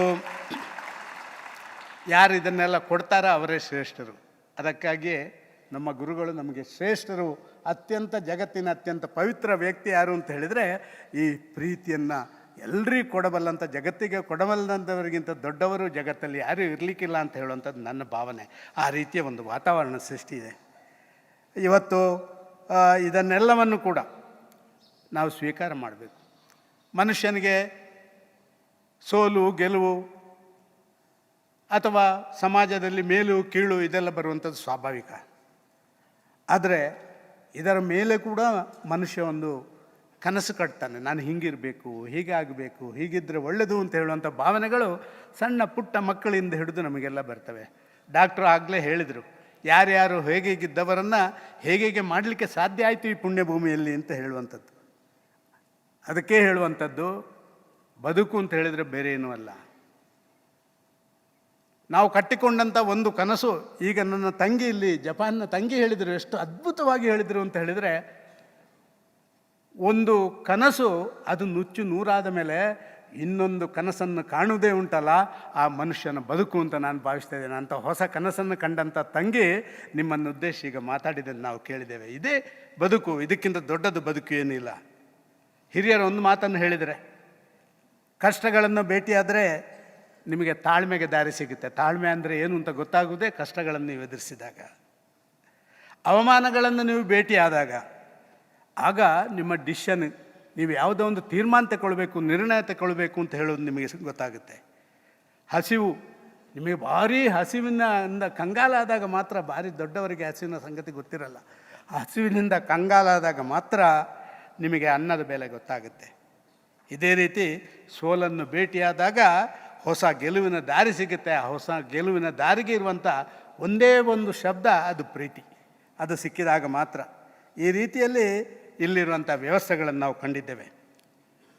ನಾನು ಎಲ್ಲವನ್ನು ಓದ್ತಾ ಇದ್ದಾಗ ನನಗೆ ಒಂದು ಸಣ್ಣ ಸಂಗತಿ, ಆಧ್ಯಾತ್ಮಿಕ ಅನುಭವದ ಆ ಹಿನ್ನೆಲೆಯಲ್ಲಿ ಸಮಾಜದಲ್ಲಿರುವಂಥ ಮೇಲು ಕೆಳವು, ಮತ್ತೊಂದು ಬಲವ ಬಡವ, ಬಲ್ಲಿದ ದೊಡ್ಡವ ಸಣ್ಣವ ಅಂತ ಹೇಳುವುದನ್ನು ಮೆಟ್ಟಿ ನಿಂತು ಎಲ್ಲದರಲ್ಲಿ ಸಮಾನತೆಯನ್ನು ನೋಡಿ ನಾವು ಮಾಡುವಂಥ ಕೆಲಸವೇ ನಮಗೆ ಆ ದೇವರು ಅಂತ ಹೇಳುವಂಥ ಭಾವನೆಗಳನ್ನು, ಆ ಸಿದ್ಧಾಂತಗಳನ್ನು ಪ್ರಾಯೋಗಿಕವಾಗಿ ಪ್ರತಿಪಾದನೆ ಮಾಡಿ ಸಾಮಾಜಿಕ ಕಲ್ಪನೆಯನ್ನು ಜಗತ್ತಿಗೆ ಕೊಟ್ಟು ಅಂಧಶ್ರದ್ಧೆಯ ಆ ಮೌಢ್ಯತೆಯ ವಿರುದ್ಧ ಸಮನ್ವಯವನ್ನು ಸಾಧಿಸುವುದೇ ಪ್ರೀತಿ. ಆ ಸಮನ್ವಯವನ್ನು ಸಾಧಿಸುವಂಥ ವ್ಯವಸ್ಥೆಗೆ ಈ ರೀತಿಯ ವಾತಾವರಣದ ಅವಶ್ಯಕತೆ ಇದೆ ಅಂತ ನಾನು ಭಾವಿಸ್ತಾ ಇದ್ದೇನೆ. ಯಾಕೆ ನಾವು ನೋಡ್ತಾ ಇದ್ದೇವೆ ಜಗತ್ತಿನಲ್ಲಿ ಇವತ್ತು ನಡೀತಾ ಇರುವಂಥ ಆ ಭ್ರಷ್ಟಾಚಾರಗಳು, ಆ ಒಂದು ರೀತಿಯ ದ್ವೇಷದ ರಾಜಕಾರಣಗಳು, ಒಂದು ರೀತಿಯ ವಾತಾವರಣ ಯಾರನ್ನು ಶೋಷಿಸಿ ತಿನ್ನುವಂಥ ಆ ಪರಿಸ್ಥಿತಿಗಳು, ಇದಕ್ಕೆಲ್ಲ ಹೊರಗೆ ಬರುವಂಥ ಕೆಲಸ ಕಾರ್ಯಗಳಾಗಬೇಕು. ಇದಕ್ಕೆ ಭಾರಿ ಪ್ರಮುಖ ಕಾರಣಗಳೇನು ಅಂತ ನಾವು ವಿಶ್ಲೇಷಣೆಗಳನ್ನು ಮಾಡುವಂಥ ಅವಶ್ಯಕತೆ ಇದೆ. ಇಂದಿನ ಎಲ್ಲ ಧಾರ್ಮಿಕ ಸಂಘರ್ಷಕ್ಕೆ ದಿನನಿತ್ಯ ಒಂದು ಜಾತಿಯ ಮೇಲೆ ಇನ್ನೊಂದು ಜಾತಿ, ಒಂದು ಮತದ ಮೇಲೆ, ಒಂದು ಪಂಗಡದ ಮೇಲೆ, ಇಲ್ಲಿ ಜಗತ್ತು ಒಂದು ಕುಟುಂಬ ಅಂತ ನೋಡಲಿಕ್ಕೆ ಸಾಧ್ಯವ ನಮಗೆ ಇದರಿಂದ ಹೊರಗೆ ಬರದಿದ್ದರೆ. ಇದರಿಂದ ಹೊರಗೆ ಬಂದರೆ ಮಾತ್ರ ಇಡೀ ಜಗತ್ತೇ ನನ್ನ ಕುಟುಂಬ ಅಂತ ನೋಡಲಿಕ್ಕೆ ಸಾಧ್ಯ. ಪ್ರಾಯಶಃ ಇಂದಿನ ಎಲ್ಲ ಧಾರ್ಮಿಕ ಸಂಘರ್ಷಕ್ಕೆ ದಯೆ ಇಲ್ಲದಂಥ ಧರ್ಮವೇ ಕಾರಣ. ಯಾವ ಧರ್ಮಗಳಲ್ಲಿ ದಯೆಯ ಕೊರತೆ ಆಗ್ತದ ಅದೇ ಕಾರಣ ಅಂತ ನಾನು ಭಾವಿಸ್ತಾ ಇದ್ದೇನೆ. ಆಸೆಯಿಂದ ಸಂಪತ್ತನ್ನು ಸಂಗ್ರಹಿಸಿಡ್ತಾರಲ್ಲ, ಅದು ಒಂದು ದೊಡ್ಡ ಸಾಮಾಜಿಕ ದ್ರೋಹ. ಅದಕ್ಕಿಂತ ದೊಡ್ಡ ಸಾಮಾಜಿಕ ದ್ರೋಹ ಯಾವುದಿಲ್ಲ. ಎಲ್ಲದ ಕಡೆಯಿಂದ ದೋಚಿ ತಿಂದು ಮತ್ತೊಂದು ಮಾಡಿ ಆ ಸಂಪತ್ತನ್ನು ಸಂಗ್ರಹಿಸ್ತಾರಲ್ಲ, ಇದರಿಂದ ಆ ಪ್ರೀತಿಗೆ, ವಿಶ್ವಾಸಕ್ಕೆ, ನಂಬಿಕೆಗೆ ಕೊರತೆ ಆಗುವಂಥದ್ದು ನಾವು ಕಾಣ್ತಾ ಇದ್ದೇವೆ. ದೇವರು ಸೃಷ್ಟಿ ಮಾಡಿದಂಥ ಪ್ರತಿಯೊಂದು ಸೃಷ್ಟಿ ಕೂಡ ಅದು ಮಂಗಳಕರವೇ, ಅದರಲ್ಲಿ ಯಾವುದು ಅಹಿತಕರವಾದಂಥದ್ದು ಇರುವುದಿಲ್ಲ. ಆದರೆ ಅದರ ಮೇಲೆ ಮೂಢ ನಂಬಿಕೆ, ಅಂಧಶ್ರದ್ಧೆ ಬರುತ್ತೆ ಅಲ್ಲ, ಇದೇ ನಮಗೆ ಒಂದು ರೀತಿ ಆ ರೀತಿಯ ಕಾರ್ಯಾಚರಣೆಗಳನ್ನು ಮಾಡುವಂಥ ದೇವತಾರಾಧನೆಗಳೇ ಒಂದು ರೀತಿಯಲ್ಲಿ ಈ ಪ್ರೀತಿಗೆ ಒಂದು ಕಡಿವಾಣ ಹಾಕುವಂಥ ಕೆಲಸ ಕಾರ್ಯಗಳನ್ನು ಮಾಡ್ತಾರೆ. ಆದ ಕಾರಣ ಇದನ್ನೆಲ್ಲ ನಾವು ಆಲೋಚನೆ ಮಾಡಿ ಮುಂದೆ ಹೋಗಬೇಕು. ಉದಾಹರಣೆಗೆ ಒಂದು ದನ ತಗೊಳ್ಳೋಣ. ಇವತ್ತು ಒಂದು ದನ, ನಿಮ್ಮ ಮನೆಯಲ್ಲಿರುವಂಥ ಒಂದು ದನ, ನಾವು ಕುಡಿದು ಉಳಿದಂಥ ಅಕ್ಕಚ್ಚನ್ನು, ನಾವು ತಿಂದು ಮೆಟ್ಟಿಕೊಂಡು ಹೋಗುವಂಥ ಹುಲ್ಲು ಗ್ರಾಸವನ್ನು ಎಲ್ಲವನ್ನು ತಿಂದು ಆ ದೇವರಿಗೆ ನಾವು ದೇವತಾರಾಧನೆ ಮಾಡುವಂಥ ಸಂದರ್ಭಗಳಲ್ಲಿ ಅದಕ್ಕೆ ಧಾರೆ ಎರೆಯುವಂಥ ಆ ಪರಿಶುದ್ಧವಾದಂಥ ಹಾಲು ಕೊಡುತ್ತೆ. ಆದರೆ ಅದೇ ಹಾಲು ಕುಡಿದಂಥ ಮನುಷ್ಯ ಅದಕ್ಕಿಂತಲೂ ಪರಿಶುದ್ಧ ಆಗಬೇಕು ತಾನೇ? ಎಲ್ಲರಿದೆಯಾ? ಆ ಮನುಷ್ಯ ಇವತ್ತು ದೇಶದ ವ್ಯವಸ್ಥೆಯನ್ನು ಸಮಾಜದಲ್ಲಿ ಬೀಳಿಸುವಂಥದ್ದು ನಾವು ನೋಡ್ತಾ ಇದ್ದೇವೆ. ಆದ ಕಾರಣ ಯಾವತ್ತೂ ಕೂಡ ಆದರ್ಶದ ಆಧಾರದಲ್ಲಿ ನಡೆಯುವಂಥ ಸಮಾಜ ಅದು ಪರಿವರ್ತನೆಗೆ ವೇಗ ಕೊಡಲಿಕ್ಕೆ ಸಾಧ್ಯ. ಆದರ್ಶದ ಆಧಾರದಲ್ಲಿ ನಡ್ಕೊಳ್ಳುವಂಥ ಪದ್ಧತಿಗಳು ಅದು ನಮಗೆಲ್ಲ ಪ್ರೇರಣೆಗಳನ್ನು, ಪೂರಕವಾದಂಥ ವಿಚಾರಗಳನ್ನು ಕೊಡಲಿಕ್ಕೆ ಸಾಧ್ಯ. ಪ್ರಾಯಶಃ ಈ ಪುಣ್ಯಭೂಮಿ ಆ ಕೆಲಸ ಕಾರ್ಯಗಳನ್ನು ಮಾಡ್ತದೆ. ಖಂಡಿತವಾಗಿಯೂ ಇವತ್ತು ನಾಳೆ ಎಲ್ಲ ಇದ್ದರೂ ಒಂದಷ್ಟು ದಿನಗಳ ನಂತರ ಆದರೂ ಒಂದು ಜಗತ್ತು, ಒಂದು ಕುಟುಂಬ ಅಂತ ಹೇಳುವಂಥ ಆ ಗುರುಗಳ ಆ ವೇದ ವಾಕ್ಯ ಇದೆಯಲ್ಲ, ಅದೆಲ್ಲರಿಗೂ ಹಿತ ಆಗುತ್ತೆ, ನೆಮ್ಮದಿ ಆಗುತ್ತೆ, ಎಲ್ಲರಿಗೂ ಕೂಡ ಪ್ರೀತಿ ವಿಶ್ವಾಸಗಳನ್ನು ತುಂಬಲಿಕ್ಕೆ ಸಾಧ್ಯ ಆಗುತ್ತೆ ಅಂತ. ಪ್ರೀತಿ ಅಂದರೆ ಏನು? ಕೆಲವರು ಹೇಳ್ಬೋದು, ನಾನು ಭಾರಿ ಪ್ರೀತಿ ಮಾಡ್ತೇನೆ, ನನ್ನ ಮಗನನ್ನು, ನನ್ನ ಮಗಳನ್ನು, ಹೆಂಡತಿಯನ್ನು, ಎಲ್ಲರನ್ನೂ ಪ್ರೀತಿ ಮಾಡ್ತೇನೆ, ಆದರೆ ಏನು ಸುಖ ಇಲ್ಲಲ್ಲ ಅಂತ. ನಾನು ಯಾವತ್ತೋ ಒಂದು ಸರಿ ಓದಿದ ನೆನಪು. ಎಲ್ಲ ಒಂದು ಕಡೆಯಲ್ಲಿ ಓದಿದಾಗ ಅದರಲ್ಲಿ ಒಬ್ಬ ಫಿಸಿಷಿಯನಲ್ಲಿ ಕೇಳಿದ್ರಂತೆ, ಈ ಜಗತ್ತಿನಲ್ಲಿ ಬೆಸ್ಟ್ ಮೆಡಿಸಿನ್ ಯಾವುದು ಅಂತೇಳಿ. ಆ ಫಿಸಿಷಿಯನ್ ಹೇಳಿದಂತೆ, the best medicine for humans in the world is love. The best medicine for the humans in the world that is love. ಆಗ ಯಾರೋ ಒಬ್ಬ ಕೇಳಿದಂತೆ, ಇಲ್ಲ ಸರ್, ಅದು ಕೊಟ್ಟರೆ ಏನು ಅದರಿಂದ ಫಲಕಾರಿಯಾಗಲಿಲ್ಲ ಅಂತ. ಆ ಫಿಸಿಷಿಯನ್ ಹೇಳಿದಂತೆ, ಇನ್ಕ್ರೀಸ್ ದಿ ಡೋಸ್. ಪ್ರೀತಿಯ ಡೋಸನ್ನು ಜಾಸ್ತಿ ಮಾಡಿ. ಇನ್ನಷ್ಟು ಜಾಸ್ತಿ ನೀವು ಕೊಡ್ತಾ ಇದ್ದಾಗೆ ಆಟೋಮೆಟಿಕ್ಕಾಗಿ ಸಾಮಾಜಿಕ ವ್ಯವಸ್ಥೆ ಎಲ್ಲವನ್ನು ಕಂಡುಕೊಳ್ಳುತ್ತೆ ಅಂತ ಹೇಳಿ. ಪ್ರಾಯಶಃ ಇಲ್ಲಿ ಅದನ್ನು ಅರ್ಥ ಮಾಡಿಕೊಳ್ಳುವಂಥ ಕೆಲಸ ಕಾರ್ಯಗಳನ್ನು ಮಾಡಲಿಕ್ಕಾಗಿಯೇ ಈ ರೀತಿ ಸಾಮರಸ್ಯದ, ಜಾಗತಿಕ ಸಾಮರಸ್ಯದ ಈ ಕೆಲಸ ಕಾರ್ಯಗಳಲ್ಲಿ ನಡೀತದೆ ಅಂತ ನಾನು ಭಾವಿಸ್ತಾ ಇದ್ದೇನೆ. ಬಯಸಿದ್ದಾಗ ಎಲ್ರಿಗೂ ಬಯಸಿದ್ದು ಸಿಕ್ಕುವುದಿಲ್ಲ. ಹಲವಾರು ಸಂದರ್ಭದಲ್ಲಿ ಅದು ಸಿಗುವ ಹೊತ್ತಿಗೆ ಬಯಕೆಗಳೇ ಇರುವುದಿಲ್ಲ. ಇದು ಜಗತ್ತಿನ ನಿಯಮ. ಇದನ್ನು ಯಾರಿಗೂ ಬದಲಾವಣೆಗಳನ್ನು ಮಾಡಲಿಕ್ಕೆ ಸಾಧ್ಯ ಇಲ್ಲ. ಜೀವನದಲ್ಲಿ ಏನೆಲ್ಲ ಸಿಕ್ಕಿದೆ ಅದನ್ನು ಜೀರ್ಣ ಮಾಡಿಕೊಳ್ಳುವುದನ್ನು ನಾವು ಕಲಿಬೇಕು. ಯಾಕೆಂದರೆ ನೀವು ಊಟ ಮಾಡುವಂಥ ಊಟದಲ್ಲೇ ಉಂಟಲ್ಲ, ಅದು ಜೀರ್ಣವಾಗದೇ ಇದ್ದರೆ ನಿಮಗೆ ರೋಗ ಬರುತ್ತೆ ಅಲ್ವಾ? ಅದೇ ರೀತಿ ಪ್ರಶಂಸೆಗಳು ನಿಮಗೆ ಜೀರ್ಣ ಆಗದಿದ್ದರೆ ಅಹಂಕಾರ ಹೆಚ್ಚಾಗುತ್ತೆ, ದುಃಖಗಳು ನಿಮಗೆ ಜೀರ್ಣ ಆಗದಿದ್ದರೆ ನಿರಾಶೆಗಳು ಹೆಚ್ಚಾಗುತ್ತೆ. ಇದರಿಂದ ಹೊರಗೆ ಬರುವಂಥ ವ್ಯವಸ್ಥೆ ಒಂದೇ ಮೆಡಿಸಿನ್, ಅದು ಲವ್, ಪ್ರೀತಿ. ಇದಕ್ಕಿಂತ ದೊಡ್ಡದೇ. ಆದ ಕಾರಣ ನಾವಿಷ್ಟೇ ಮಾಡೋಣ, ಟೀಕೆಗಳಲ್ಲಿ ಅಡಗಿರುವಂಥ ಸತ್ಯ, ಹೊಗಳಿಕೆ ಅಲ್ಲಿ ಅಡಗಿರುವಂಥ ಸುಳ್ಳು, ಇವೆರಡನ್ನು ಅರ್ಥ ಮಾಡಿಕೊಂಡ್ರೆ ಅರ್ಧದಷ್ಟು ಸಮಸ್ಯೆಗಳು ಸಮಾಜದಲ್ಲಿ ಪರಿಹಾರ ಆಗುತ್ತೆ. ಎಲ್ಲವೂ ತನ್ನಿಂದ ತಾನಾಗಿ ಪರಿಹಾರ ಆಗುತ್ತೆ. ಇದಕ್ಕೆಲ್ಲದಕ್ಕೂ ಕೂಡ ಪ್ರೀತಿ ಎಂಬ ವಸ್ತುವನ್ನು ಹೆಚ್ಚು ಹೆಚ್ಚು ಮಾಡೋಣ. ಇಡೀ ಜಗತ್ತಿಗೆ ಪ್ರೀತಿಯ ಸಂದೇಶವನ್ನು ಕೊಟ್ಟಂಥ ಗುರುಗಳಿಗೆ ಮತ್ತೊಮ್ಮೆ ನನ್ನ ಭಕ್ತಿಪೂರ್ವಕ ನಮನಗಳನ್ನು ಸಲ್ಲಿಸಿ ತಮಗೆಲ್ಲ ತಲುಪಿಸಿ ವಂದಿಸಿ ನನ್ನ ಮಾತು ನಿಲ್ಲಿಸ್ತೇನೆ. ಜೈ ಹಿಂದ್.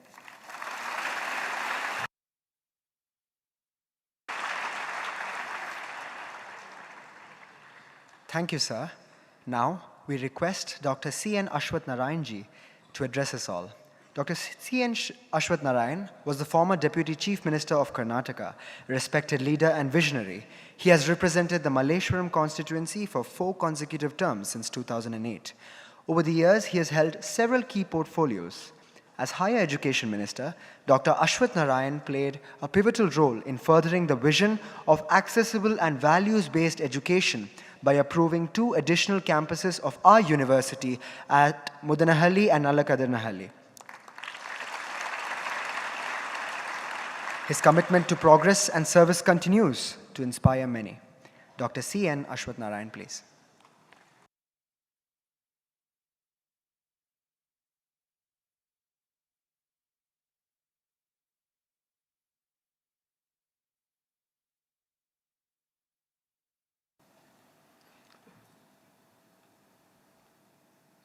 ಎಲ್ಲರಿಗೂ ನಮಸ್ಕಾರ.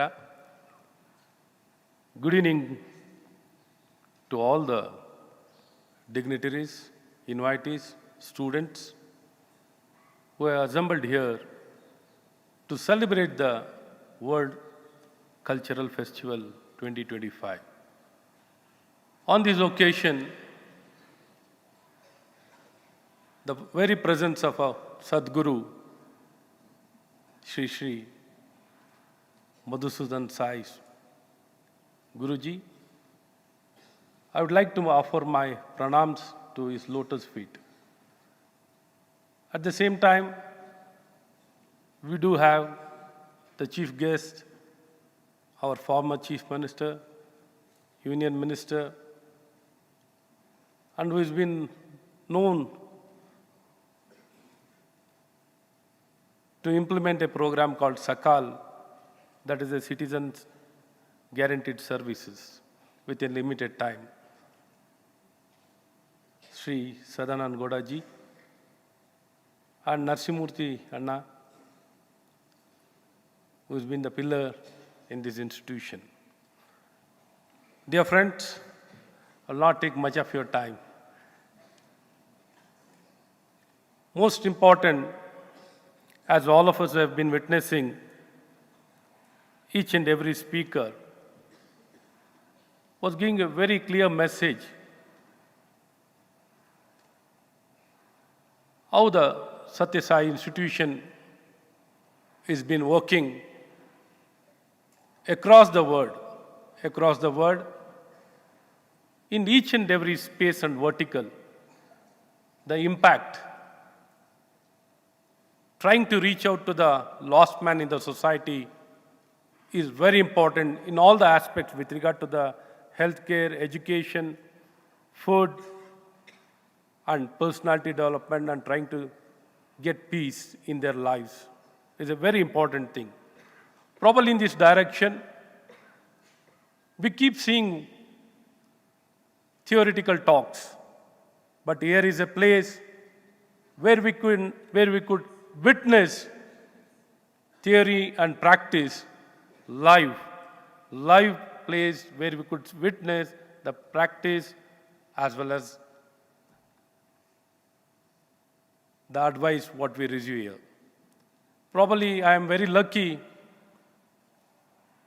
to be having associated with the Madhusudan Sai Swamiji in his journey to transform the society, to give hopes, to empower each and every person in the society. His mission is really very highly impactful. We have been witnessing, I have been here for almost all the programs, whenever I'm getting the opportunity to be here, I could see the impact, how much it is impacting, what kind of quality work is happening here, and the message is very loud and clear.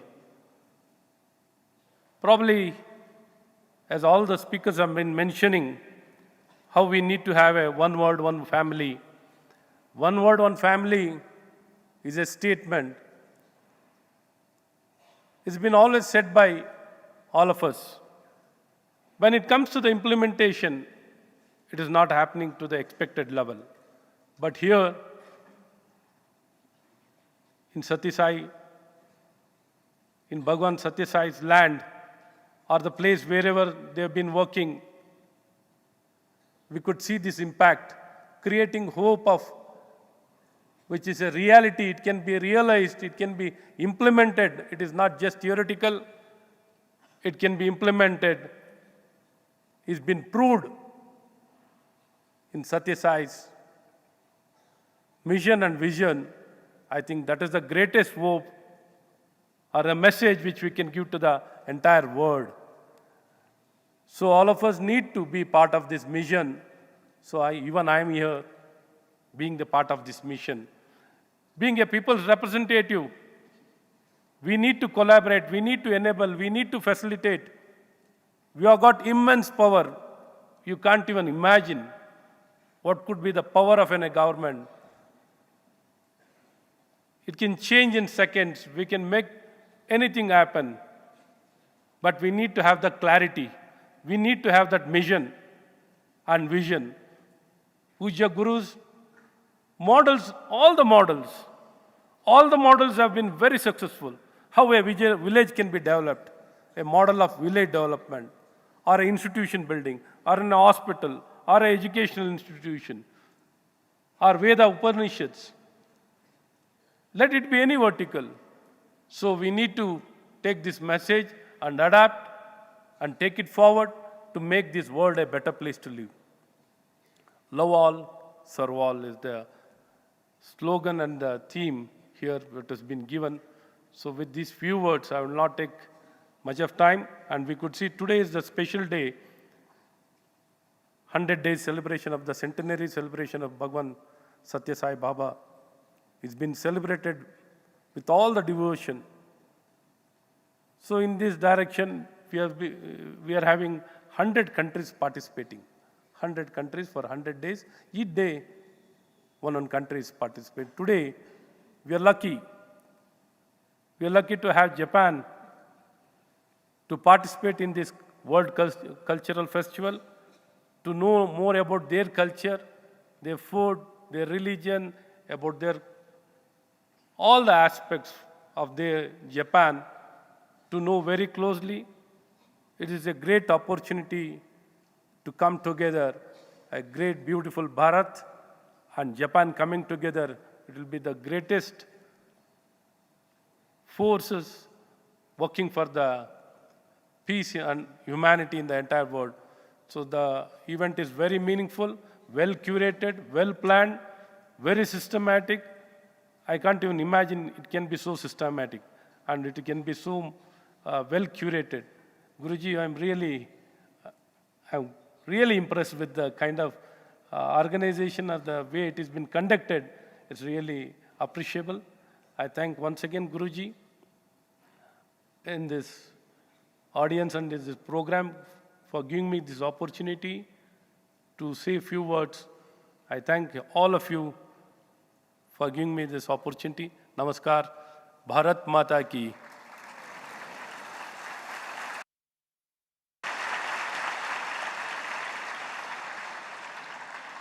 We thank our guests for being here and gracing this occasion with their presence. We would now like to extend a token of our gratitude to Sri D.V. Sadananda Gowdaji.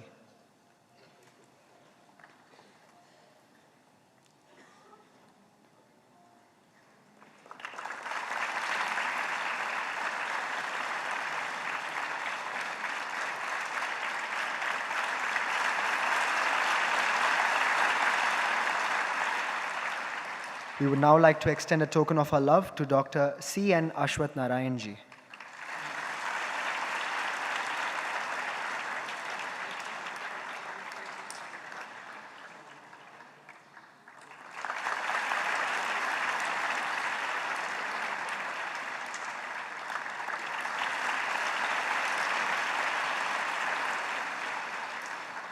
We now pray to Sadhguru to bless us with his benedictory message this evening.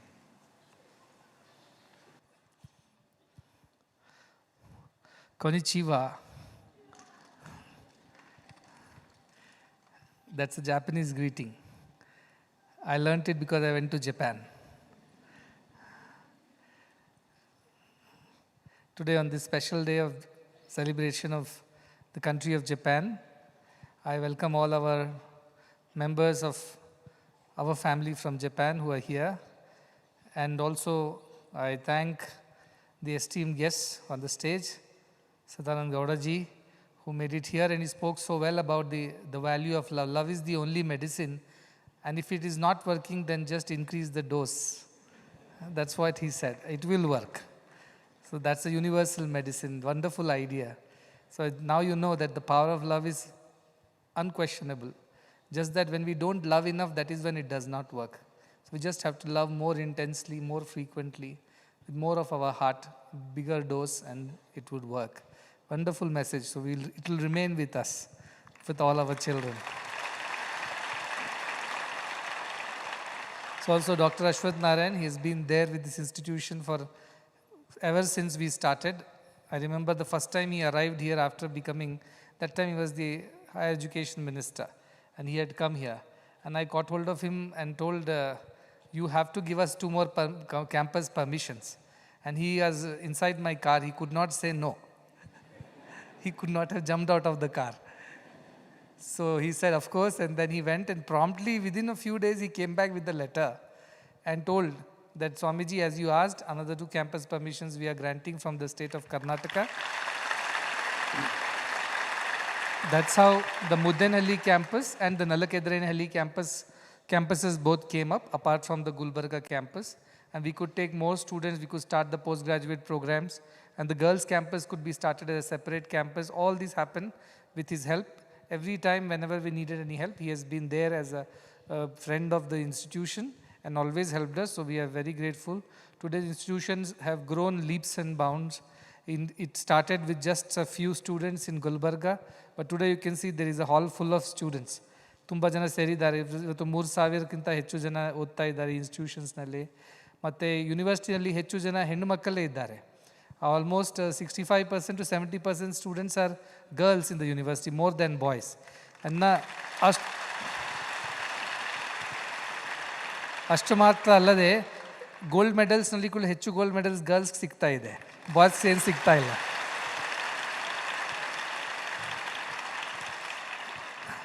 We had the President of India, Dr.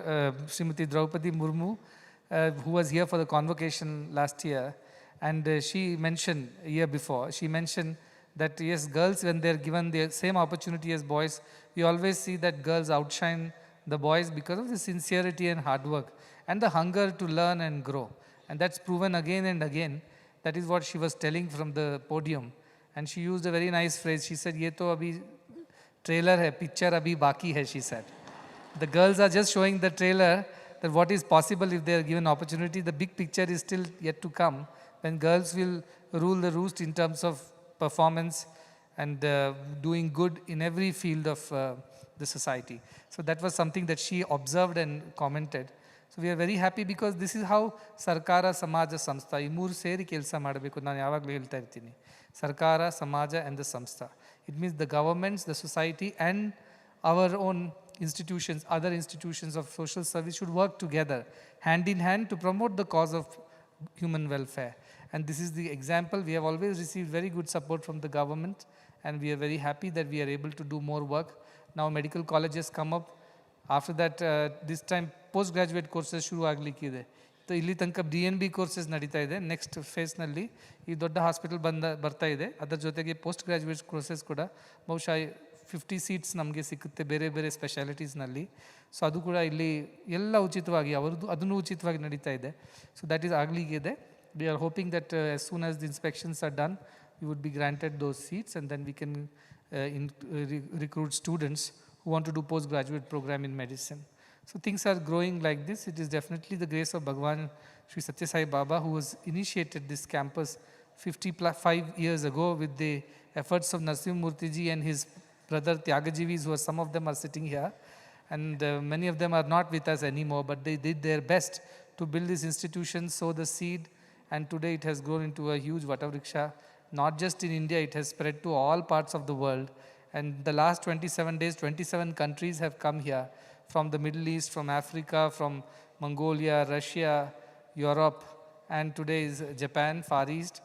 We are very happy to receive everyone as the members of our world family. I'm also very grateful to our corporate partners like Epson, who always support our mission.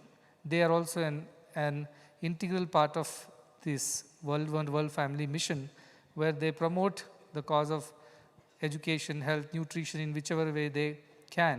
And that is the coming together of these three units as Sarkara, Samaja and Samstha, which makes this mission go to the next level.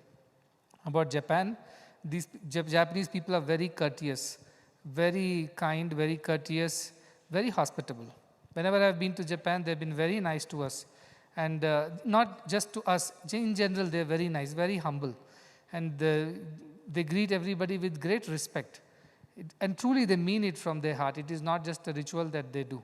They really bend low, bow down to everybody whom they come across because they have this concept that divinity exists in everybody. Just now we heard, in Shinto shrines when you go, you don't see any god sitting there. You see a mirror. And when you go and stand in front of the mirror, what do you see?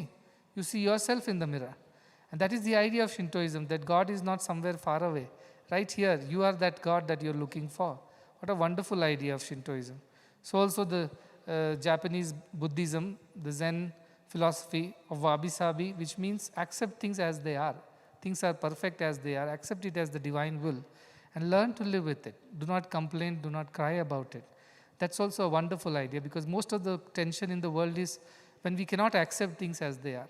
When we want things to be the way we want them to be, but always it does not happen. So it teaches that great philosophy. I have been to Japanese shrines. I performed some small rituals also when they showed me how it should be done. It is wonderful that I learned so much about Japanese culture and Japanese cuisine. Today you also got to eat some sushi, I believe. That was prepared with so much of love by the volunteers and participants from Japan. And very nice of you to do that. It is a very unique food of Japan. It's rice cakes and tied in with some seaweeds. And you have got some nice sauce with it. So you really enjoy that very sharp, tangy taste of this thing. And with Japanese green tea, the Japanese tea ceremony is very famous. When you go to their homes, they'll serve you tea. And this is such a ritual. They take a lot of time to carefully curate the whole process and serve it because it is a mark of respect. When you offer tea to somebody, the guest is treated with great respect. That's what we say. They're wonderful dresses like kimono. Mihiko's mother is sitting in a kimono. So also many more are sitting in kimono and some are wearing saris too. But then kimono is a dress that Japanese people wear and they've brought their traditions here. They give a glimpse of their country and their culture to all of us. As I mentioned, I can't take all the students to Japan, but I can bring Japan here. At least a little bit of it they can enjoy.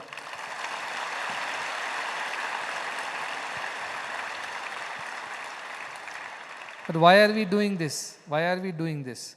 Not just as a festival, cultural festival, but also to expose our people, our children to world cultures and understand how we are similar. There are hundreds of reasons to be divided and fight, but there are 100 more reasons to unite and live together. So we must focus on the right reasons, and that is why with each of these countries coming, haven't you learned that in all these countries, whether there is Islamic countries, where they were Jewish, whether they were Druze, whether they were Buddhists, whether they were today from Japan, Shintoism, they all talked about the same thing at the end, isn't it? They all talked about compassion. They all said be kind to each other. They all said love and serve. The same ideas. That is the idea, that we want to talk about these commonality between all countries than to rule over or brood over the divisions that are there. That is how you build a better family. In a family also, when there are 4 people, there are disagreements. There is a conflict. No family is bereft of all conflicts. But then we all know that how do we overcome those conflicts and learn to live with each other. We don't abandon each other. We don't disregard each other. That is the idea, that despite differences, we must learn to live together. And now we have got a very good formula. If nothing is working, just apply love. And if love is not working, apply more love. And if more love is not working, apply even more love. Someday it will work. So thank you for that recipe, that medicinal recipe for curing the world of this disease, malady of divisions and disunity. So we will try that, and in our institution, love is the only thing that we get. He said, Priti matra sikatte le bere illa. Everything is love. Education is one form of love. Health is another form of love. Spiritual guidance is another form of love. Food is another form of love. It is love only. In so many forms it appears and helps everyone. That is our culture. India's culture is that. India, every culture of the world, ancient cultures talked about it. So we look forward to the evening program from Japan, the land of the rising sun. And after that, some prasadam. I think it's a very popular sweet made of wafers and beans paste. It's quite common on the eastern side of the world. So that's also is going to be yours this evening. Monaka it's called, right? Monaka, okay. So with that, I conclude thanking the guests again for their gracious presence and all the Japanese devotees who are here. Arigato gozaimasu.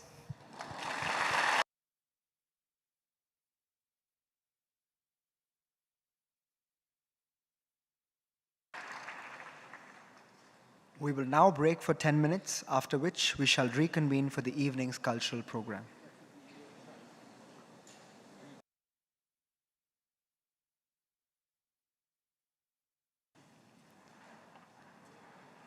Since ancient times, the Japanese people have been offering prayers to higher beings in various ways. Traditional performing arts, which have been passed down through the ages, are expressions of the spirit of prayer in the form of music and dance. Today, we will experience the spirit through 4 scenes, each deeply rooted in the Japanese way of life. The first scene is called Following God's Way. It will depict the world of the Japanese gods. The second scene is called Deep Appreciation, which would exhibit the gratitude for a wonderful harvest. The third scene, Wabi Sabi, translating to embracing the transient nature, will express the aesthetic sense of accepting the impermanence of this world. The final scene, called Wa, which translates to harmony, expresses the Japanese spirit of harmony through collaboration of all instruments and dancers. And now, introducing our esteemed ensemble. On the taiko, the iconic Japanese barrel-shaped drum, we have Mr. Masaki Otawa. On the gagakusho, a free reed instrument, we have Mr. Junpei Otsuka. On the vocals and the amami sanshin, we have Ms. Anna Sakamoto. On the shakuhachi, the Japanese bamboo flute, we have Akihisa Kominato. On the koto, a traditional Japanese stringed instrument, we have Ms. Azumi Yamano. On the shinobue, the Japanese bamboo flute, we have Ms. Sara Akiyoshi. Also presenting the sacred art of Japanese dance, we have Mr. Takeru Ishii, Ms. Kazumi Ishii, and Ms. Yoshika Otsuka. Please put your hands together and welcome the Japanese ensemble. Let us now taste the umami, or the essence of Japanese culture.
A big arigato gozaimasu for all the wonderful performances that you have given. You brought the cherry blossoms of Japan to Muddenahalli and made us feel a part of the Japanese scene of the beautiful cherry blossoms and the Fuji mountain, the islands, the sea, and the entire Japanese culture. You made us feel very much a part of it. Thank you for that wonderful experience. And the music sounded so much like Indian music. It was like Revati Ragam. We have a Revati Raga, which is very melodious, very, very meditative raga. And the ones that you played, it was almost the same thing, the Revati Raga. Can you sing the Revati Raga? You don't know? Sing. This is an Indian raga. Listen. Sing quick. Sa re ma pa ni sa sa ni pa ma re sa. Does it sound like what you played just now? Similar to what you were playing here. So that's a raga in India called Revati. It's a very old raga. Thank you. So I just wanted to let you know that how similar. At some point of time, Japanese and Indians did talk to each other. A lot of our cultural exchanges happened long, long ago. From medicine to Ayurveda to architecture to religion. And we had these great schools here, Nalanda, Takshashila. And a lot of these students used to come from Far East, even up to Greece, Persia, and they used to study here. That is why a lot of these things are very common between us. We don't realize it often, but music is something which we can easily realize. So thank you so much for that beautiful program. Very, very happy. Thank you.